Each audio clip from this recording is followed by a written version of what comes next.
ಶ್ರೀ ಗುರುಭ್ಯೋ ನಮಃ. ಹರಿ ಓಂ. ಗಣಾನಾನ್ವಾ ಗಣಪತಿಗುಂ ಹವಾಮಹೇ ಕವಿಂ ಕವೀನಾಮುಪಮಶ್ರವಸ್ತಮಂ ಜ್ಯೇಷ್ಠರಾಜಂ ಬ್ರಹ್ಮಣಾನ್ ಬ್ರಹ್ಮಣಸ್ಪತ ಆನಶೃಣ್ವನ್ನೋತಿಭಿಸ್ಸೀದಸಾದನಂ. ಓಂ ಶ್ರೀ ಮಹಾಗಣಪತಯೇ ನಮಃ.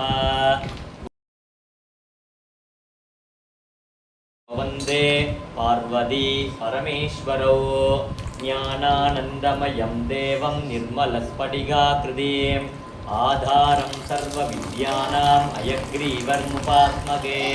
ಸರಸ್ವತೀ ನಮಸ್ತುಭ್ಯಂ ವರದೆ ಕಾಮರೂಪಿಣಿ ವಿದ್ಯಾರಂಭಂ ಕರಿಷ್ಯಾಮಿ ಸಿದ್ಧಿರ್ಭವತು ಮೇ ಸದಾ. ಮಹಾಗಣಪತಯೇ ನಮೋ ನಮಃ. ಅಸ್ಯ ಶ್ರೀ ರುದ್ರಾಧ್ಯಾಯ ಪ್ರಶ್ನ ಮಹಾಮಂತ್ರಸ್ಯ ಅಘೋರ ಋಷಿಃ ಅನುಷ್ಠುಪ್ ಛಂದಃ ಸಂಕರ್ಷಣಮೂರ್ತಿ ಸ್ವರೂಪೋ ಯೋಸಾವಾದಿತ್ಯಃ ಪರಮಪುರುಷಸ್ಯ ಯೇಷು ರುದ್ರೋ ದೇವತಾ. ನಮಃ ಶಿವಾಯೇತಿ ಬೀಜಂ ಶಿವತರಾಯೇತಿ ಶಕ್ತಿಃ ಮಹಾದೇವಾಯೇತಿ ಕೀಲಕಂ. ಶ್ರೀ ಸಾಂಬ ಸದಾಶಿವ ಪ್ರಸಾದ ಸಿದ್ಧ್ಯರ್ಥೆ ಶ್ರೀ ರುದ್ರ ಜಪೆ ವಿನಿಯೋಗಃ. ಓಂ ಅಗ್ನಿಹೋತ್ರಾತ್ಮನೆ ಅಂಗುಷ್ಟಾದ್ಯಾನ್ ನಮಃ. ದರ್ಶಪೂರ್ಣಮಾಸಾತ್ಮನೆ ತರ್ಜನೀಭ್ಯಾನ್ ನಮಃ. ಚಾತುರ್ಮಾಸ್ಯಾತ್ಮನೆ ಮಧ್ಯಮಾದ್ಯಾನ್ ನಮಃ. ನಿರೂಢಪಶುಬಂಧಾತ್ಮನೆ ಅನಾಮಿಕಾದ್ಯಾನ್ ನಮಃ. ಜ್ಯೋತಿಷ್ಠೋಮಾತ್ಮನೆ ಕನಿಷ್ಠಿಕಾದ್ಯಾನ್ ನಮಃ. ಸರ್ವಕೃತ್ವಾತ್ಮನೆ ಕರತಲಕರಪೃಷ್ಠಾದ್ಯಾನ್ ನಮಃ. ಅಗ್ನಿಹೋತ್ರಾತ್ಮನೆ ಹೃದಯಾಯ ನಮಃ. ದರ್ಶಪೂರ್ಣಮಾಸಾತ್ಮನೆ ಶಿರಸೆ ಸ್ವಾಹಾ. ಸಾತುರ್ಮಾಸ್ಯಾತ್ಮನೆ ಶಿಖಾಯೈ ವಷಟೆ. ನಿರೂಢಪಶುಬಂಧಾತ್ಮನೆ ಕವಚಾಯ ಗೋ. ಜ್ಯೋತಿಷ್ಠೋಮಾತ್ಮನೆ ನೇತ್ರತ್ರಯಾಯ ವೌಷಟೆ. ಸರ್ವಕೃತ್ವಾತ್ಮನೆ ಅಸ್ತ್ರಾಯ ಪಟೆ. ಭೂರ್ಭುವಸ್ಸುವರೋ ಇತಿ ದಿಗ್ಬಂಧಃ. ಯಾನಂ ಆಪಾತಾಲನಭಸ್ಥಲಾಂತ ಭುವನ ಬ್ರಹ್ಮಾಂಡಮಾವಿಸ್ಫುರತೆ. ಜ್ಯೋತಿಸ್ಫಾಟಿಕಲಿಂಗಮೌಲಿ ವಿಲಸತೆ ಪೂರ್ಣೇಂದುವಾಂತಾಮೃತೈಃ. ಹಸ್ತೋಕಾಮೃತಮೇಕಮೀಶಮನಿಶಂ ರುದ್ರಾನ್ ಜಪೇತೆ. ಧ್ಯಾಯೇ ದೀಪ್ತಿತಸಿದ್ಧಯೇ ಧ್ರುವಪದಂ ವಿಪ್ರೋ ವಿಚಿಂತೆ ಶಿವ. ಬ್ರಹ್ಮಾಂಡ ವ್ಯಾಪ್ತ ದೇಹ ಪತಿತ ಹಿಮರುಷ ಪಾಶಮಾನ ಭುಜಂಗೈಃ. ಖಂಡೇ ಕಾಲ ಕಪರ್ಧ ಕಲಿತ ಶಶಿಕಲಾ ಛಂದವೋ ತಂಡಹಸ್ತಾಃ. ತ್ರ್ಯಕ್ಷಾ ರುದ್ರಾಕ್ಷಮಾಲಾ ಪ್ರಕಟದ ವಿಭವ ಸಾಂಭವ ಮೂರ್ತಿಭೇದ.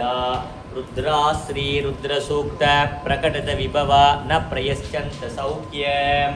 ಓಂ ಸಂಚ ಮೇ ಮಯಶ್ಚ ಮೇ ಪ್ರಿಯಂಚ ಮೇ ನು ಕಾಮಶ್ಚ ಮೇ ಕಾಮಶ್ಚ ಮೇ ಸೌಮನಸಶ್ಚ ಮೇ ಭದ್ರಂಚ ಮೇ ಶ್ರೇಯಶ್ಚ ಮೇ ವತ್ಯಶ್ಚ ಮೇ ಯತಶ್ಚ ಮೇ ಭಗಶ್ಚ ಮೇ ದ್ರವಿಣಂಚ ಮೇ ಯಂತಾ ಚ ಮೇ ದತ್ತಾ ಚ ಮೇ ಕ್ಷೇಮಶ್ಚ ಮೇ ಧೃತಿಶ್ಚ ಮೇ ವಿಶ್ವಂಚ ಮೇ ಮಗಶ್ಚ ಮೇ ಸಂವಿಶ್ಚ ಮೇ ನ್ಯಾಕ್ರಂಚ ಮೇ ಸೂಶ್ಚ ಮೇ ಪ್ರಸೂಶ್ಚ ಮೇ ತೀರಂಚ ಮೇ ಲಯಶ್ಚ ಮರುದಂಚ ಮೇ ಅಮೃತಂಚ ಮೇ ಅಯಕ್ಷ್ಮಂಚ ಮೇ ನಾಮಯಶ್ಚ ಮೇ ಜೀವಾದುಶ್ಚ ಮೇ ದೀರ್ಘಾಯುಷ್ಕಂಚ ಮೇ ಅನಮಿತ್ರಂಚ ಮೇ ಭಯಂಚ ಮೇ ಸುಗಂಚ ಮೇ ಶಯನಂಚ ಮೇ ಶೂಷಾ ಚ ಮೇ ಸುದಿನಂಚ ಮೇ.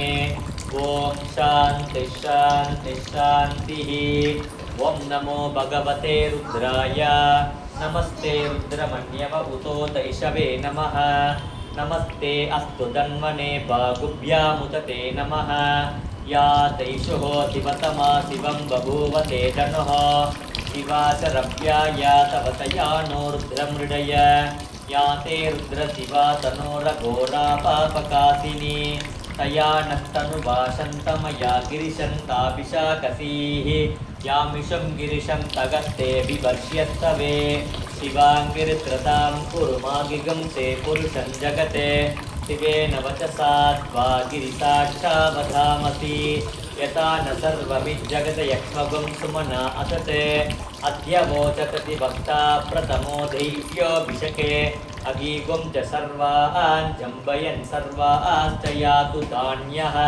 असौ यस्ताम्रो अरुण उत बभृषु मंगलः ये चेमागुं रुद्रा अपितो दिक्षो श्रितातः स्रसो वैशागुं हेडहीमगे असव्यो वसर्पति नीलग्रीवो विलोहितः उदैनं गोपा अदृशन्नुदहार्यः उदैनं विश्वभूतानि सदृष्टो मृडयातिनः नमो अस्तु नीलग्रीवाय सकस्राक्षाय मीनुषे अतो ये अस्रस्वानो गन्धेभ्यो करन्नमः प्रमुञ्च जन्मनस्तुभयो रात्रियोऽद्यां यास्ते अस्तैशवपराता भगवो वप अवतत्यजनुत्वगं सकर्सराक्षसते सुदे निशीर्य सल्यानामुका शिवो नः शुमना भव विद्यन्दनः कपर्दिनो विशल्यो बाणवागुं हुत अनेशन् अस्ये सव आभुरस्य निसङ्गतिः याते हेतिर्मे दुष्टमहस्ते बभूव ते धनुः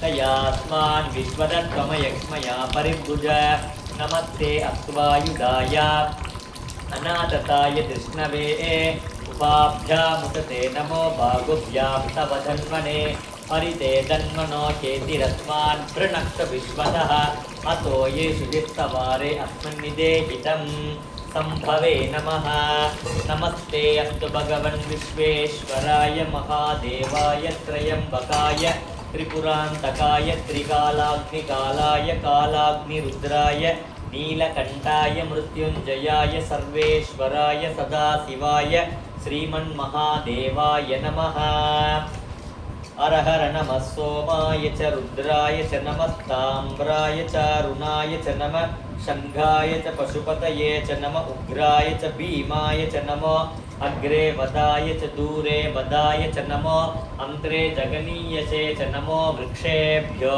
हरिकेशेभ्यो नमस्ताराय नमः संभवे च मयो भवे च नमः शङ्कराय च मयस्कराय च नमः शिवाय च शिवतराय च नमस्तीर्त्याय च कूल्याय च नमः पार्याय च वार्याय च नमः प्रतरणाय च उद्धरणाय च नमः कार्याय च लाध्याय च नमः षष्ट्याय च पेन्याय च नमः सिकत्याय च प्रवाक्याय च त्र्यम्बकं यजामहे सुगन्धिं पुष्टिवर्धन उर्वारुकमिव बन्धनान् मृत्योर्मुक्षीयमामृतात् यो रुद्रो अग्नो यो अप्सु यवोषधीश यो रुद्रो विश्वा भुवना विवेश तस्मै रुद्राय नमो अस्तु नमोऽस्तु विश्वसुदन्वायो विश्वदितयतुवेदस्य यक्ष्वा महेशौ मनसाय रुद्रं नमोभिर्देवमसुरं दिवस्य अयं मे अस्तु भगवान् अयं मे भगवत्तरः अयं मे विश्वपेदुगं शिवाभिमर्शनः एते सहस्रमैदं पाशा मृत्योर्मध्याय हन्तवे तान् यज्ञस्य मायया सर्वा नवयजामहे मृत्यवे स्वाहा ॐ नमो भगवते रुद्राय विष्णवे मृत्युर्मे पागे प्राणानान् ग्रन्थिरसि रुद्रो मा विशान्तकः तेनान्येन आप्यायस्व नमो रुद्राय विष्णवे मृत्युर्मे पागे मम मृत्युर्न सद्वायुवर्गता सदाशिवो महादेवताभ्यो नमो नमः ॐ एका च मे तिस्रश्च मे पञ्च च मे सप्त च मे नव च मे एकादश च मे त्रयोदश च मे पञ्चदश च मे सप्तदश च मे नवदश च मे एकविंशतिश्च मे त्रयोविंशतिश्च मे पञ्चविंशतिश्च मे सप्तविंशतिश्च मे नवविंशतिश्च मे एकत्रिंशच्च मे त्रयस्त्रिंशच्च मे चतस्रश्च मे षष्ठ च मे द्वादश च मे षोडश च मे विंशतिश्च मे चतुर्विंशतिश्च मे अष्टाविंशतिश्च मे द्वात्रिंशच्च मे षट्त्रिंशच्च मे चत्वारिंशच्च मे चतुश्चत्वारिंशच्च मे अष्टाचत्वारिंशच्च मे वाचश्च प्रसवश्च बीजश्च कृतश्च सुवत्समोद्दातव्यस्न्यस्य चायनस्यान्त्यश्च भुवनश्च भुवनश्चाधिपतिश्च ओम श्री गुरुभ्यो नमः हरिः ओम तत्पुरुषाय विद्महे महादेवाय धीमहि तन्नो रुद्र प्रचोदयात् चाम्ब परमेश्वराय नमः ओम शिवाय नमः ओम महेश्वराय नमः ओम संभवे नमः ओम पिनाकिने नमः ओम शशिशेखराय नमः ओम वामदेवाय नमः ओम विरूपाक्षाय नमः ओम कपर्दिने नमः ओम नीललोहिताय नमः ಓಂ ಶಂಕರಾಯ ನಮಃ. ಓಂ ಶೂಲಪಾನಯೇ ನಮಃ. ಓಂ ಖಟ್ವಾಂಗಿನೇ ನಮಃ. ಓಂ ವಿಷ್ಣುವಲ್ಲಭಾಯ ನಮಃ. ಓಂ ಸಿಪಿವಿಷ್ಟಾಯ ನಮಃ. ಓಂ ಅಂಬಿಕಾನಾಥಾಯ ನಮಃ. ಓಂ ಶ್ರೀಕಂಠಾಯ ನಮಃ. ಓಂ ಭಕ್ತವತ್ಸಲಾಯ ನಮಃ. ಓಂ ಭವಾಯ ನಮಃ. ಓಂ ಸರ್ವಾಯ ನಮಃ. ಓಂ ತ್ರಿಲೋಕೇಶಾಯ ನಮಃ. ಓಂ ಸಿತಿಕಂಠಾಯ ನಮಃ. ಓಂ ಶಿವಪ್ರಿಯಾಯ ನಮಃ. ಓಂ ಉಗ್ರಾಯ ನಮಃ. ಓಂ ಕಪರ್ದಿನೇ ನಮಃ. ಓಂ ಕಾಮಾರಯೇ ನಮಃ.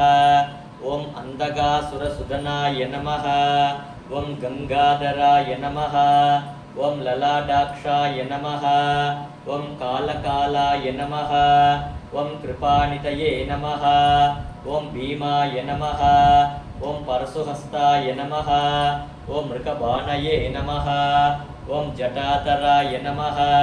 ಓಂ ಕೈಲಾಸವಾಸಿನೇ ನಮಃ. ಓಂ ಕವಚಿನೇ ನಮಃ. ಓಂ ಕಠೋರಾಯ ನಮಃ. ಓಂ ತ್ರಿಪುರಾಂತಕಾಯ ನಮಃ. ಓಂ ವೃಷಾಂಗಾಯ ನಮಃ. ಓಂ ವೃಷಭಾರೂಢಾಯ ನಮಃ. ಓಂ ಭಸ್ಮೋದ್ಧೂಲಿತ ವಿಗ್ರಹಾಯ ನಮಃ. ಓಂ ಸಾಮಪ್ರಿಯಾಯ ನಮಃ. ಓಂ ಸ್ವರಮಯಾಯ ನಮಃ. ಓಂ ತ್ರಿಮೂರ್ತಯೇ ನಮಃ. ಓಂ ಅನೀಶ್ವರಾಯ ನಮಃ. ಓಂ ಸರ್ವಜ್ಞಾಯ ನಮಃ. ಓಂ ಪರಮಾತ್ಮನೇ ನಮಃ. ಓಂ ಸೋಮಸೂರ್ಯಾಗ್ನಿಲೋಚನಾಯ ನಮಃ. ಓಂ ಅಭಿಷೇ ನಮಃ. ಓಂ ಯಜ್ಞಮಯಾಯ ನಮಃ. ಓಂ ಸೋಮಾಯ ನಮಃ. ಓಂ ಪಂಚವಕ್ರಾಯ ನಮಃ. ಓಂ ಸದಾಶಿವಾಯ ನಮಃ. ಓಂ ವಿಶ್ವೇಶ್ವರಾಯ ನಮಃ. ಓಂ ವೀರಭದ್ರಾಯ ನಮಃ.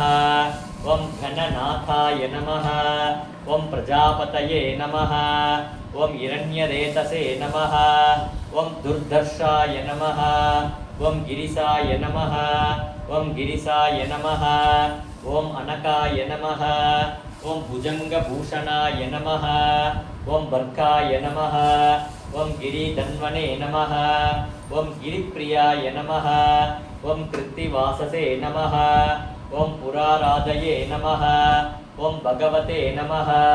ಓಂ ಪ್ರಮಾದಿಪಾಯ ನಮಃ. ಓಂ ಮೃತ್ಯುಂಜಯಾಯ ನಮಃ. ಓಂ ಸೂಕ್ಷ್ಮದನವೇ ನಮಃ. ಓಂ ಜಗದ್ವ್ಯಾಪಿನೇ ನಮಃ. ಓಂ ಜಗದ್ಗುರವೇ ನಮಃ. ಓಂ ವ್ಯೋಮಕೇಶಾಯ ನಮಃ. ಓಂ ಮಕಾಸೇನ ಜನಕಾಯ ನಮಃ. ಓಂ ಚಾರು ವಿಕ್ರಮಾಯ ನಮಃ. ಓಂ ರುದ್ರಾಯ ನಮಃ. ಓಂ ಭೂಪತಯೇ ನಮಃ.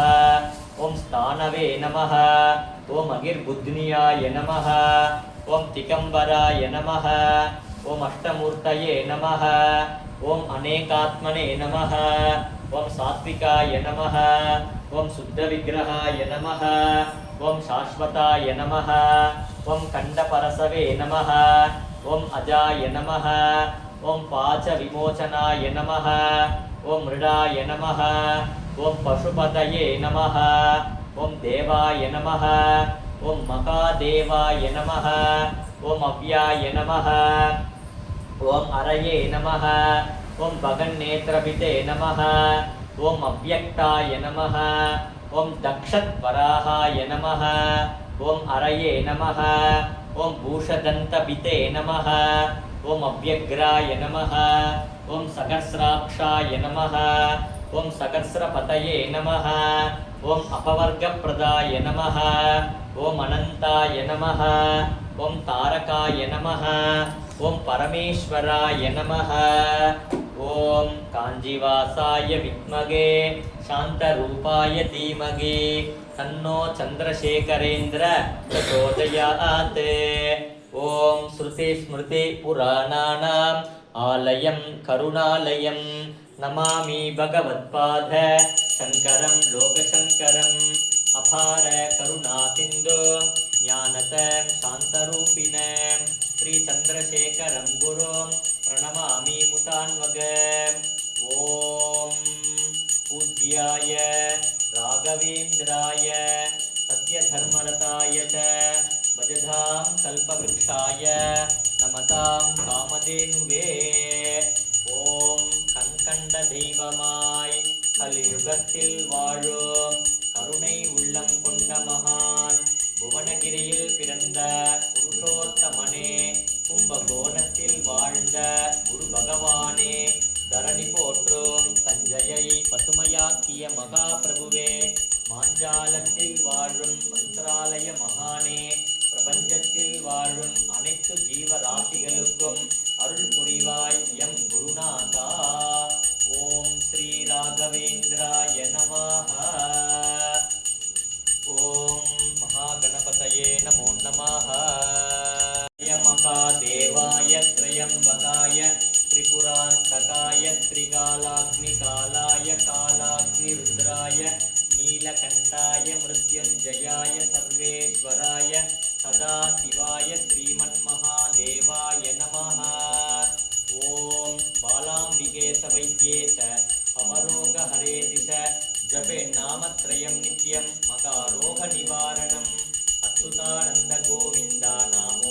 देवताभ्यो नमो नमः सद्यो जातं प्रपद्यामि सद्यो जाताय वै नमो नमः भवे भवेनाति भवे भवस्व मां भवोद्भवाय नमः वामदेवाय नमो ज्येष्ठाय नमः श्रेष्ठाय नमो रुद्राय नमः कालाय नमः कलविकरणाय नमो बलविकरणाय नमो बलाय नमो बलप्रमतनाय नमः सर्वभूतदमनाय नमो मनोन्मनाय नमः अघोरेभ्यो तघोरेभ्यो घोरघोरतरेभ्यः सर्वेभ्यो नमस्ते अस्तु रुद्ररूपेभ्यः तत्पुरुषाय विद्महे महादेवाय धीमहि तन्नो रुद्र प्रचोदयात् ईशानः सर्वविद्यानाम् ईश्वरः सर्वभूतानां ब्रह्माधिपतिर्ब्रह्मणोऽधिपतिर्ब्रह्मा शिवो मे अस्तु सदा शिवो नमो हिरण्यभागवे हिरण्यवर्णाय हिरण्यरूपाय हिरण्यपतये अंबिकापतये उमापतये पशुपतये नमो नमः।